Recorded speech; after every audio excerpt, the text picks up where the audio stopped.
Super 6 లో మరో update చూద్దాం. సీఎం చంద్రబాబు అధ్యక్షతన ఉండవల్లిలో టీడీపీ పార్లమెంటరీ పార్టీ సమావేశం నిర్వహించారు. ఈ సమావేశానికి ఎంపీలు ముఖ్య నేతలు హాజరయ్యారు.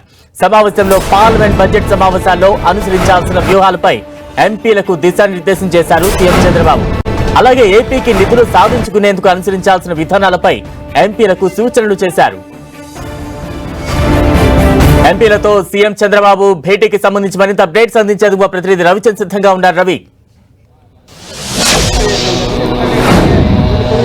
బలరాం, ముఖ్యంగా ముఖ్యమంత్రి చంద్రబాబు అధ్యక్షతన తెలుగుదేశం పార్టీ పార్లమెంటరీ పార్టీ సమావేశం జరుగుతుంది. ఎందుకంటే పార్లమెంట్ బడ్జెట్ సమావేశాలు 31వ తారీఖు నుంచి ప్రారంభం కాబోతున్నాయి. 1వ తారీఖు బడ్జెట్ అయితే ప్రవేశపెట్టబోతున్నారు. ఇప్పటికే ఈ బడ్జెట్ సంబంధించి ఆంధ్రప్రదేశ్ ప్రాధాన్యతలను ముఖ్యమంత్రి చంద్రబాబు కేంద్ర ఆర్థిక మంత్రి నిర్మలా సీతారామన్ కి వివరించారు. ఈ నేపథ్యంలో ఎంపీల ద్వారా కూడా కొన్ని ఏదైతే కేంద్రం ద్వారా సాధించుకోవాల్సిన అంశాలు కొన్ని ఉన్నాయి, వాటికి సంబంధించి కూడా ఎంపీలకి దశ నిర్దేశం చేస్తూ ఉన్నారు. ఎందుకంటే పార్లమెంట్ లో ఎట్టి పరిస్థితుల్లో కూడా ఎన్డీఏ తరఫున గట్టిగా ఫైట్ చేయాల్సిన అవసరం ఉంది. ఎన్డీఏతో కలిసి పనిచేయాల్సిన అవసరం ఉంది. అదే సమయంలో ఆంధ్రప్రదేశ్ కు రావాల్సిన నిధుల విషయంలో కూడా రాజీ పడకుండా పనిచేయాలి. ఆంధ్రప్రదేశ్ అభివృద్ధి ఎన్డీఏలో ఉండబట్టే సాధ్యమవుతుందనే విధంగా కూడా ఇక్కడ చంద్రబాబు అయితే నేతలతో ఎంపీలతో మాట్లాడుతూ ఉన్నారు.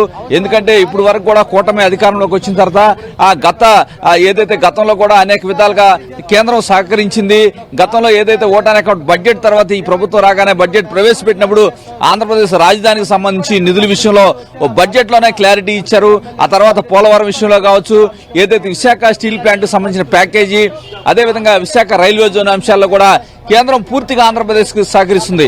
ఈ నేపథ్యంలో నెక్స్ట్ ప్రవేశపెట్టిపోయే బడ్జెట్ లో కూడా ఆంధ్రప్రదేశ్ అభివృద్ధికి సంబంధించిన పలు కీలక నిర్ణయాలు ఉండే అవకాశం ఉందని కూడా ఏదైతే ఎంపీలు అయితే చెప్తున్నారో ఎంపీలతో అదే మాట్లాడుతున్నారు. ఇప్పటికే ఎంపీల ద్వారా ప్రతి శాఖకు సంబంధించి ఎంపీలకి బాధ్యతలు అప్పగించారు.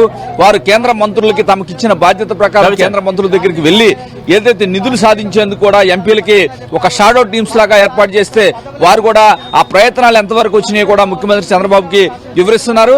ఏదైనా బడ్జెట్ సమావేశాల్లో ఎన్డీఏ వ్యూహం ప్రకారం ముందుకు పోవాల్సిన అవసరం ఉందని కూడా ఎంపీలందరూ కూడా అభిప్రాయపడుతున్నారు.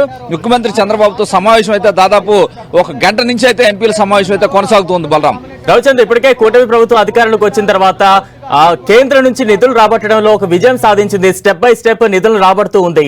ఈసారి ప్రవేశపెట్టబోయే బడ్జెట్ లో ఎంత నిధులు ఎక్స్పెక్ట్ చేస్తా ఉంది? ఎటువంటి టార్గెట్ కూటమి ప్రభుత్వం పెట్టుకుంది? బలరాం, గత 5 సంవత్సరాల్లో కూడా కేంద్ర ప్రాయోజిత కార్యక్రమాలకు సంబంధించి మ్యాచింగ్ గ్రాంట్ కూడా ఇవ్వకుండా అనేక కేంద్ర ప్రభుత్వ పథకాలను మూడలబడే పరిస్థితి ఆనాటి ప్రభుత్వం తీసుకొచ్చింది. అవన్నీ కూడా పట్టాలెక్కిస్తూ కేంద్రం దృష్టికి తీసుకెళ్తూ ఏదైతే ఆ పథకాలకి గతంలో పక్కన పడేశారో అటన్నిటికీ కూడా మ్యాచింగ్ గ్రాంట్ ని రాష్ట్ర ప్రభుత్వం చెల్లిస్తూ అవన్నిటికీ కూడా నిధులు సాధించే కార్యక్రమాలు చాలా వేగవంతంగా చేస్తుంది. ఈ నేపథ్యంలోనే ఈ బడ్జెట్ లోనే కేంద్ర ప్రభుత్వ పథకాలన్నింటిలో కూడా ఎగ్జాంపుల్ గా తీసుకుంటే జల జీవన మిషన్లో దాదాపు 50-60 వేల కోట్ల రూపాయల పనులకు సంబంధించి రాష్ట్రం వినియోగించుకోవాల్సిన అవసరం ఉన్నా కూడా గత ప్రభుత్వ వైఫల్యం వల్ల అవి దక్కని పరిస్థితుంది. ఈ నేపథ్యంలో అవన్నీ కూడా సెటరేట్ చేసుకుంటూ గత 5 ఏళ్లలో జరిగిన నష్టాన్ని పూడ్చే విధంగా కూడా ఆంధ్రప్రదేశ్ ప్రభుత్వం ప్రయత్నిస్తుంది. ఈ నేపథ్యంలో ఎంపీలు కూడా అహర్నిశం కృషి చేస్తూనే ఉన్నారు. ముఖ్యమంత్రి చంద్రబాబు కూడా తరచుగా ఢిల్లీ వెళ్లి అవన్నీ కూడా విజ్ఞాపనలు అందిస్తున్నారు.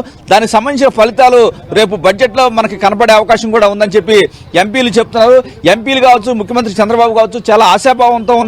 ఎందుకంటే బడ్జెట్ లేకపోయినా కూడా ఆంధ్రప్రదేశ్ సంబంధించి అనేక అంశాలపై వారు ఇతోధిక సహాయం చేశారు. మనం చూసాము ఇక్కడ ఏదైతే విశాఖ స్టీల్ ప్లాంట్ కూడా 11,500 కోట్ల రూపాయల ప్యాకేజీ ప్రకటించారు. ఈ నేపథ్యంలో ఈ బడ్జెట్ లో కూడా ఆంధ్రప్రదేశ్ సంబంధించిన అభివృద్ధికి సంబంధించిన కీలక అంశాలు పేర్కొనే అవకాశం అయితే మనకి కనిపిస్తోంది. Balaram, right, thank you Ravichandra.